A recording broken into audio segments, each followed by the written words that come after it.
Welcome back to Questing Beast, I'm Ben. Today we are taking a look at Kala Mandala. This is a Southeast Asian fantasy setting created by Munkao, and it features 3 new adventures, as well as a playbook for the rules, and 2 new zines of illustrations. Now, Munkao was probably previously best known as the artist behind the Thousand Islands project, which was written by ZXCU. Now, unfortunately, this project has ended and Munkao is now working on his own books where he is doing all of the writing and illustration himself. So the question is whether it can hold up to the standard that Thousand Islands set. To begin with, let's look at the first adventure, Stirring the Hornets' Nest at Het Thamsia. So all the writing, art, and layout was done by Munkao, with development and editing by Brad Kerr and Elizabeth Gimald for cultural consulting and additional writing. Now, the general premise here is that this takes place at the Lashan College of 1,000 Paths, a massive collection of temple schools. And there's one particular temple school where its master has been in meditation for about 10 years. He's doing this in order to unlock deep automata secrets and hopefully raise the school's prestige. He's obsessed with the idea of learning about automata and creating them, and this perhaps leading to enlightenment in some way. The meditation is intense. Any interruption could upend the process. After almost 10 years, his meditation is nearly done. He'll emerge within weeks, but there is a new problem at this temple. A huge nest of wasps has embedded itself in the back of the temple and is starting to take over everything. And this is causing a problem because the monks want to get the founder out of the temple, but if they do that, they can awaken him from his meditation, which would end the entire project. They've hired you to sneak in and extract him without waking him up. And this will be even harder than it looks because there's a number of things going on in the temple that's going to make it very hard for you to do this quietly and efficiently. It's a really great premise for an adventure. You need to do something that's fairly difficult, but it doesn't tell you how exactly you're going to be doing it. You're going to need to use a lot of out-of-the-box problem solving and lateral thinking to figure out your own path through this adventure and your own solution to it.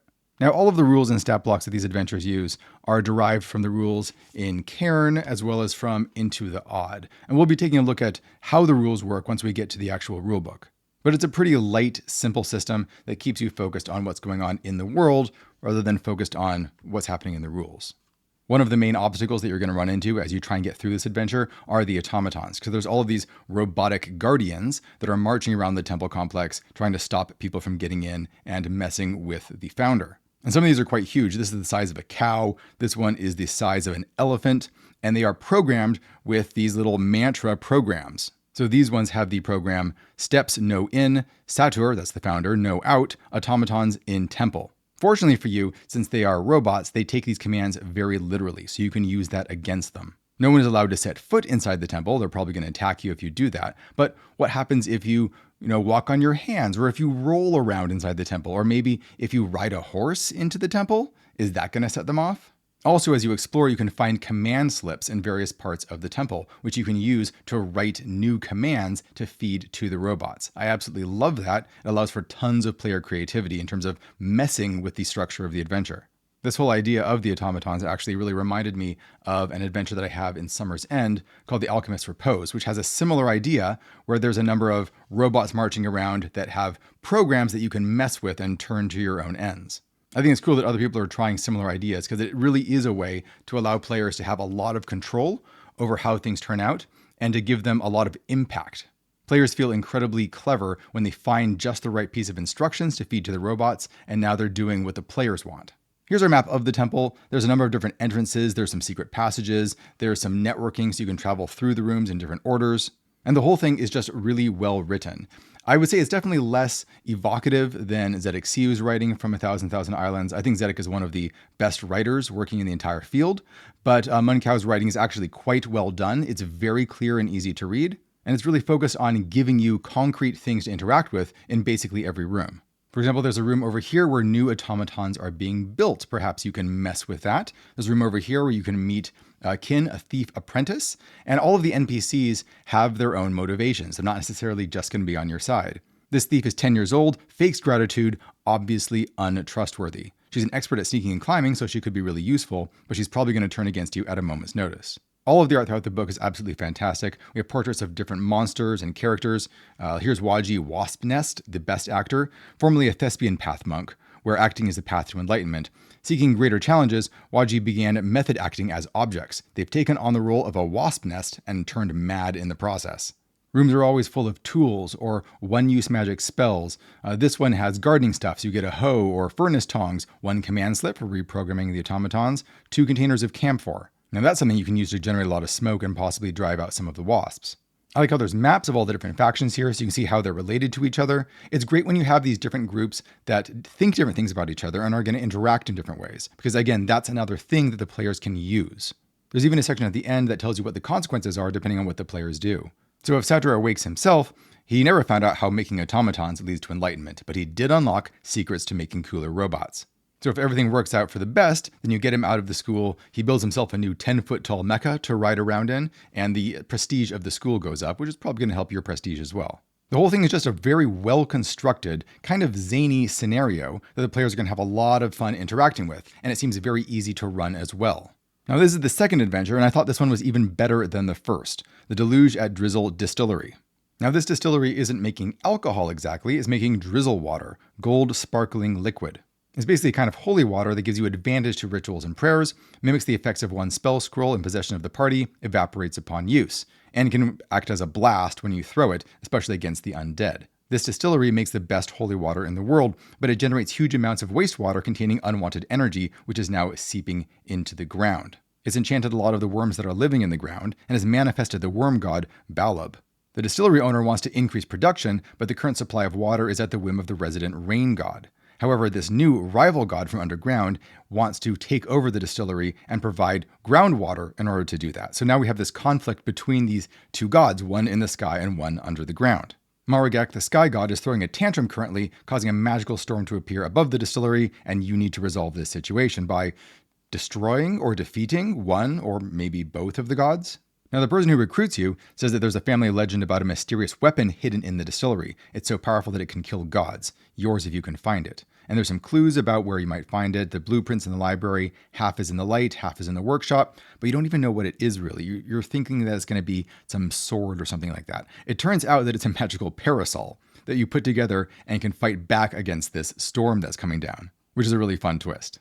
I love how this adventure has a built-in timer. Every 20 minutes of real-world time, I believe, you're going to check off one of these storm symbols. So right now you're in the hailstorm phase, so that's going to take, 20 times 6, about 2 hours. After which time it'll kick into the dagger storm phase, where ice daggers are now falling from the sky, and then finally the mega storm phase, which is going to start destroying everything.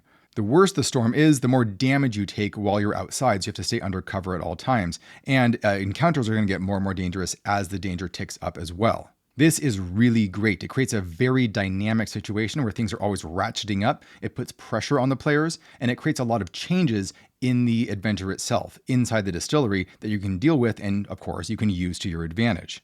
This reminded me quite a bit of my adventure, The Waking of Willoughby Hall, which also has a timer that puts the pressure on the players and makes the environment more and more dangerous the longer that they hang around. One of my favorite magic items in this adventure are actually these water spirit talismans. There's 4 of them here, and they allow you to manipulate water and change it into different states, solid, liquid, or gas. Because there's an intense storm going on, and later in the adventure, tons of flooding, this becomes very powerful and allows for lots of very creative uses. Also, as you explore around, you can find valve stems, and then you can actually find valve handles. And by combining them together, you can manipulate the water flow from room to room. I love stuff like this. Here's some of our cast. We have Maragak, the resident rain god, this huge frog guy. This is the current distillery owner. Some of the drizzle workers, who are these monkey guys. And Balub, the worm god, a big face made out of worms that's slurping around, and all of his worm minions, which can combine together into bigger and bigger worm creatures over time. The worms can also puppeteer dead bodies, creating worm zombies, and they can go into your ear and take over your mind, kind of like in Wrath of Khan. The distillery is much bigger than in the last adventure, and very well networked. There's lots of ways to get around here.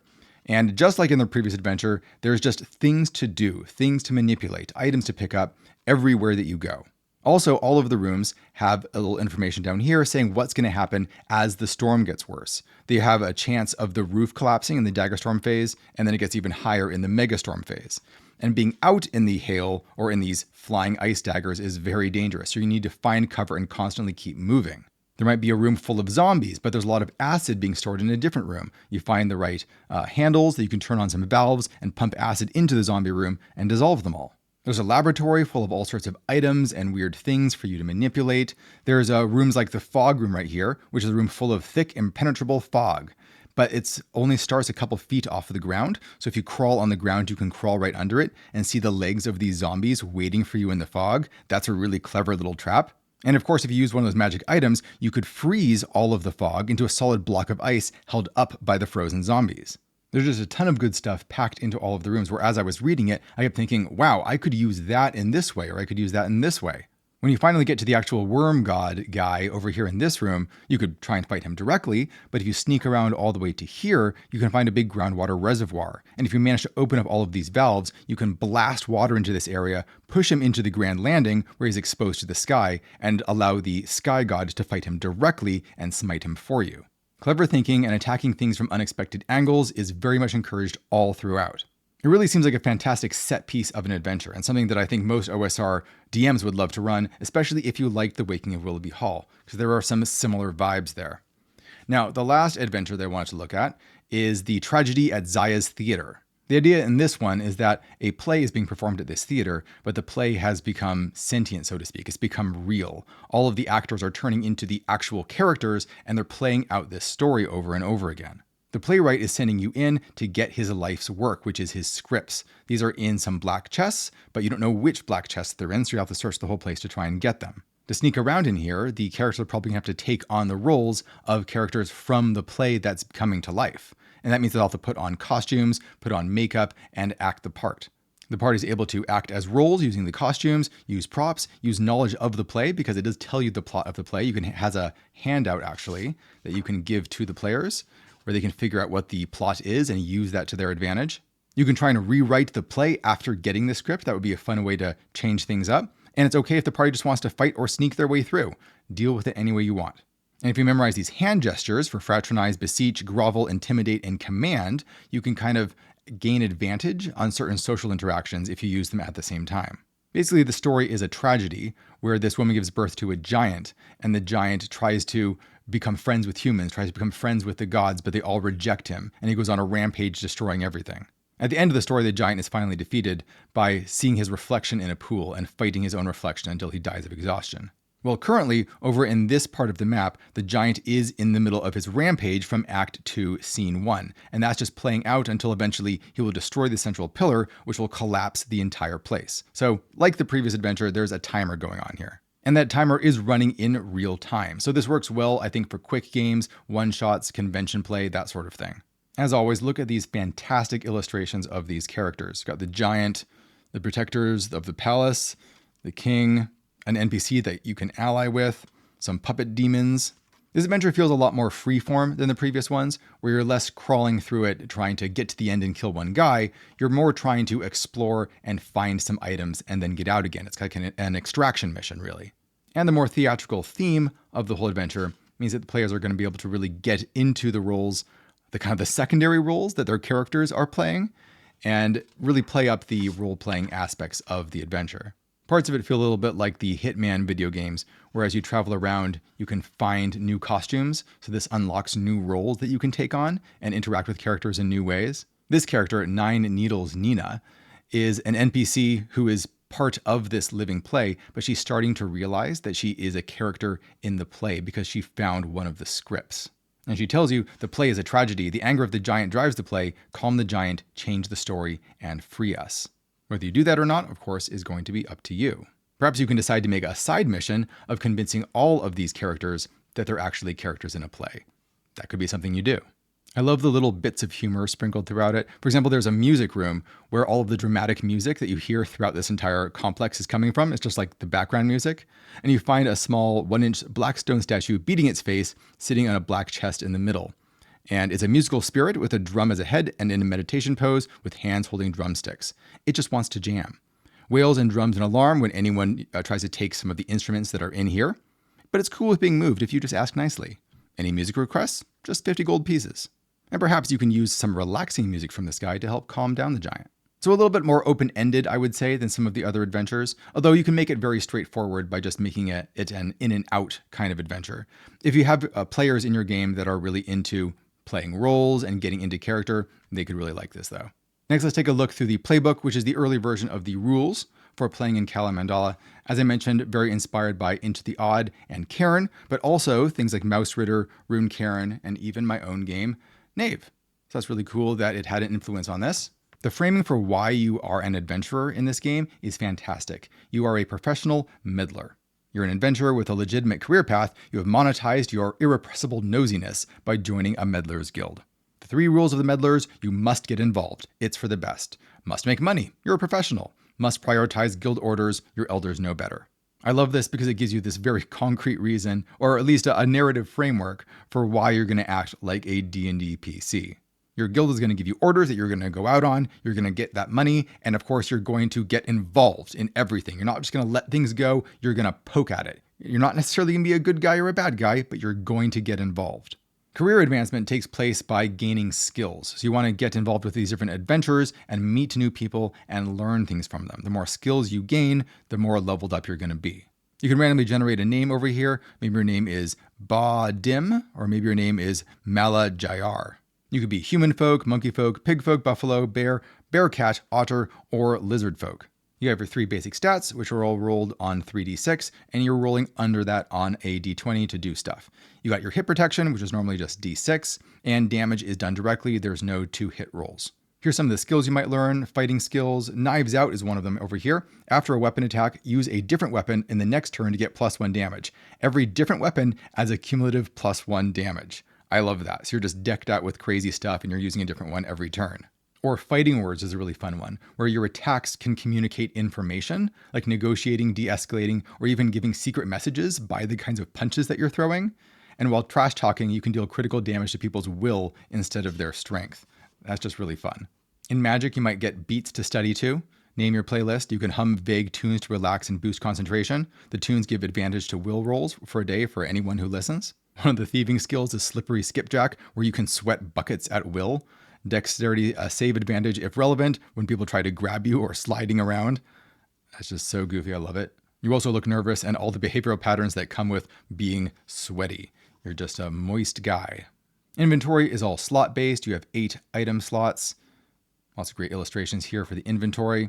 Armor is pretty minimal because there's just not a lot of metal armor in this setting. The core rules of the game basically fit on these 2 pages. It's essentially Into the Odd rules. And it does emphasize that you want to meet a lot of NPCs and ideally help them in some way, because then they're going to be teaching you skills. And that's how you level up, by meeting people and learning things from them. So that's going to increase engagement, hopefully. When praying to the gods, you want to give offerings to them. Met offerings, you're going to roll a d10, which is going to give you some not so great results down there. With a major offering, you'll be rolling like a d4, which is always going to be really good stuff. But you will not know when a blessing has been given. It's at the GM's discretion when and if to activate the blessing that you've rolled. Magic mostly comes in the form of spell scrolls, which are single-use scrolls crafted by scholar monks, and they can be recharged at spell shops. So you use them, and you have to take them back to town to get them ready to use again. They do remind me a little bit of my spells from Knave, in that they are very short, they're punchy, and they focus on doing one weird thing in the world, rather than just doing a bunch of damage. They affect your environment so they can be used for creative problem solving. Like maybe Feather, where the target floats like a feather, lasts for 3 rounds. Like that's good if you want to cast it on something heavy that you want to move. But you could also cast it on an enemy so that they can't attack you because now they're floating in midair.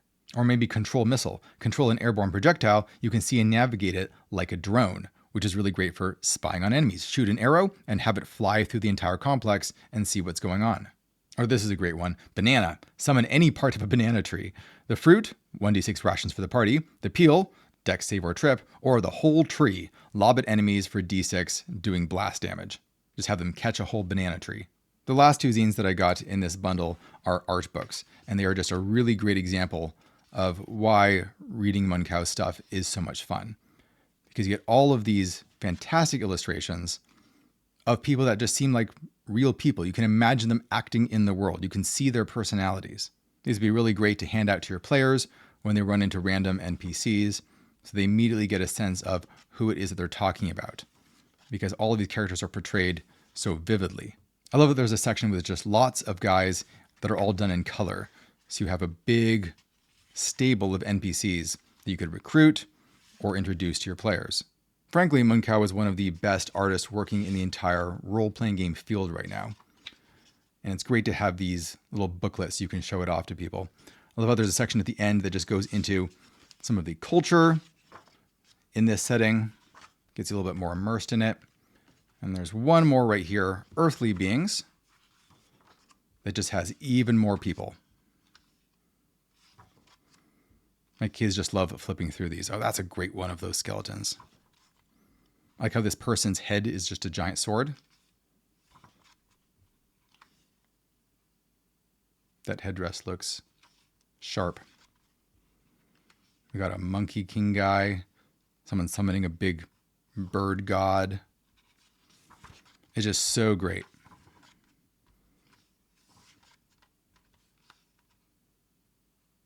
You know that there's like a story behind every one of these illustrations. Oh, that piece is so great. Anyway, that is all of the new zines that I got from the new Kala Mandala series. All the illustrations, all of the rules, all of the adventures. I am kind of bummed out that the Thousand Islands project per se is at an end and that Munkau and ZXU aren't collaborating anymore. But it's still great to see all these fantastic illustrations and this new setting being built by Munkau. The adventures were honestly some of the most fun to read adventures that I've read in a long time, and some of the adventures that I'm most excited about actually trying to run at some point. They're highly dynamic, they're very open-ended, they tell the players, here is a crazy situation, figure it out, and I've given you lots of interesting tools to mess with stuff. As usual, if you want to pick these up for yourself, I will put a link down in the description below for where you can get them, and thanks for watching, everybody. I'll see you next time.